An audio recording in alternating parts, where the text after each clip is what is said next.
Assalamualaikum warahmatullahi wabarakatuh. Perkenalkan, saya Himara Suciwati dari Universitas Riau dengan program studi Pendidikan Guru Sekolah Dasar. Video ini saya tujukan untuk memenuhi tugas mata kuliah kajian kebahasaan dengan dosen pengampu Bapak Dede Permana, SPD MPD. Adapun judul resensi yang saya angkat adalah novel Kata dengan nama pengarang Nadifa Aliasana atau Rintis Seduh dengan editor sulung SNU.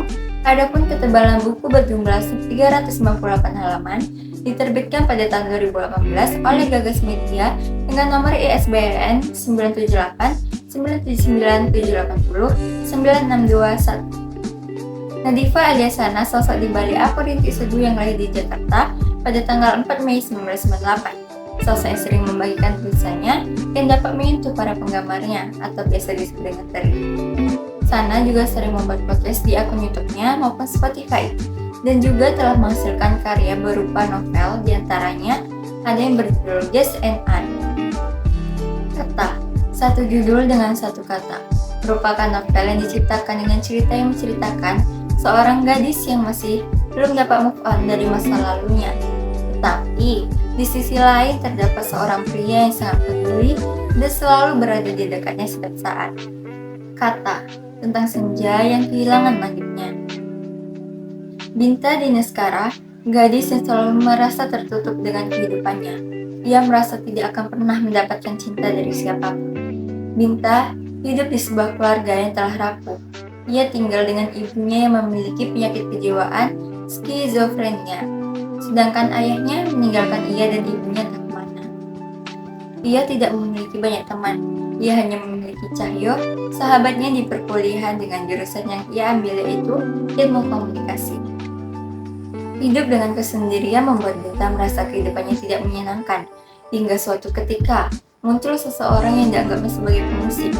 Ia adalah Nugraha, atau Binta sering memanggilnya dengan sebutan Nuk, seseorang yang sangat terkenal sebagai mahasiswa tampan dan pintar dengan jurusannya arsitek. Nuk sudah jatuh hati dengan Binta pada awal pertemuan mereka, tetapi butuh perjuangan untuk membuat seorang Binta yang cuek kembali membalas perasaannya. Segala cara sudah Nuk kerahkan hingga Binta mulai sedikit nyaman dengan Nuk, walau terkadang ucapan yang keluar dari bibir Nuk yang terbilang gombalan itu sangat membuatnya sedikit kesal. Sehingga Nuk memberikan kotak kesabaran yang di dalamnya terdapat gulungan-gulungan kertas untuk menyabarkan hati Binta yang sering kesal dengan Nuk. Padahal seharusnya nih, Nuk lah yang harus diberikan kotak kesabaran, karena ia sangat sabar menanti cinta kasih sayang seorang Binta yang masih terjebak dengan masa lalunya. Biru, seorang lelaki yang selalu dinantikan kehadirannya oleh Binta yang telah menghilang semenjak lulus SMA. Seseorang yang sangat romantis dengan puisi-puisi yang ia ciptakan untuk Jani, yang menjadi alasan seorang Binta untuk tetap melanjutkan kehidupannya. Lelaki yang bersamai Binta, atau sering juga ia sering menyebutnya dengan Senjani atau Jani. Mereka mulai tumbuh bersama selama 15 tahun. Mereka ditakdirkan bersama dari ketidaksempurnaan hidup yang mereka miliki. Selama beberapa tahun berpisah, akhirnya semesta Biru dan Senjani kembali bertemu. Berkat Cahyo yang bertemu dengan Biru dan memberi kejutan pada Binta dengan memberikannya tiket pesawat. Sehingga Jani dan Biru mereka bertemu pada satu tempat yang bernama Bunda Neira. Pada pertemuan itu, Binta berharap bahwa ia akan mendapatkan Birunya kembali. Tetapi justru kepahitanlah yang ia dapatkan. Setelah kemanisan yang Biru berikan, pada akhirnya akan tetap sama.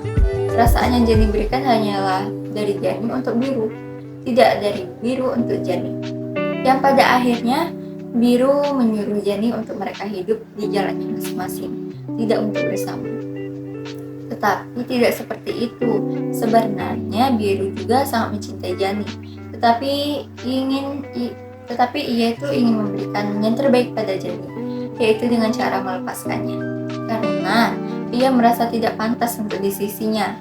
Di sisi lain di Jakarta ada Nugraha yang selalu mencintai Binta, makhluk yang dianggap aneh oleh seorang Binta.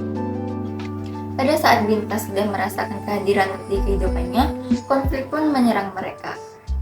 Binta yang emosi dengan melihat Dok dengan masa lalunya Cinta, dan Biru yang kembali ke Jakarta menemui Jani untuk membawanya ke Banda Neira. Dan juga Nugraha yang akan pergi ke Australia untuk melanjutkan pendidikannya. Lalu, bagaimana nasib cinta Binta, Biru, dan Nugraha? Lalu ada pun unsur intrinsik yang pertama ada tema, yaitu seseorang yang kebimbangan dalam menentukan cintanya. Lalu ada tokoh dan penokohan. Yang pertama ada Binta Diniskara, yaitu tokoh utama pertama yang memiliki kehidupan yang tertutup, cuek dengan lingkungan bahkan dirinya sendiri, suka negatif thinking dengan apa yang akan terjadi ke depannya, dan merupakan wanita sederhana tetapi berparas cantik dan baik. Lalu ada tokoh utama yang kedua yaitu Biru, orang yang sangat puitis yang memiliki keindahan kata di setiap sajaknya, pelin-pelan terhadap isi hatinya dengan mengambil keputusan, tetapi juga sahabat yang sangat penyayang. Lalu ada tokoh yang ketiga yaitu Nugraha, cowok resep, tampan, dan pintar yang hadir tanpa diminta bahkan tidak diinginkan, tetapi sangat peduli terhadap orang lain, dermawan, hatinya lembut penuh kasih, memiliki sikap tolong-menolong, dan keoptimisan yang tinggi. Lalu ada Cahyo, temannya selalu setia, senang dalam urusan tolong-menolong. Adapun alur dari novel ini adalah campuran yaitu maju mundur tetapi sangat sinkron dan runtut. Lalu ada latar atau setting. Yang pertama ada latar tempat. Sebagian besar cerita novel kata ini berlatar tempat rumah, kampus, kota Jakarta, dan Banda Neira. Lalu ada pula latar waktu, yaitu ada pagi hari, siang hari, sore hari, dan malam hari. Ada pula sudut pandang. Yang digunakan rintik seduh pada novel adalah orang ketiga, karena ia menggunakan nama-nama tokohnya, serta penulis ini seperti serba tahu apa yang akan terjadi dan dirasakan oleh para tokoh. Amanat yang dapat diambil yaitu mengingatkan untuk tidak lupa belajar berdamai dengan masa lalu dan teruslah berusaha untuk jujur dengan perasaan sendiri, serta jangan sembunyikan kata hati.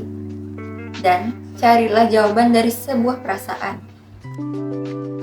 Lalu ada pun unsur ekstrinsik. Yang pertama ada nilai moral.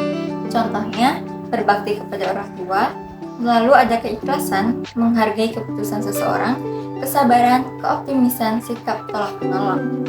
Lalu ada pula nilai sosial yang disisipkan perilaku saling berbagi, seperti Binta yang membagikan makanan, serta Nugraha dan Binta yang memberikan kebahagiaan dan simpati pada anak-anak yang hidup sebatang kara di area rel kereta. Lalu ada nilai budaya.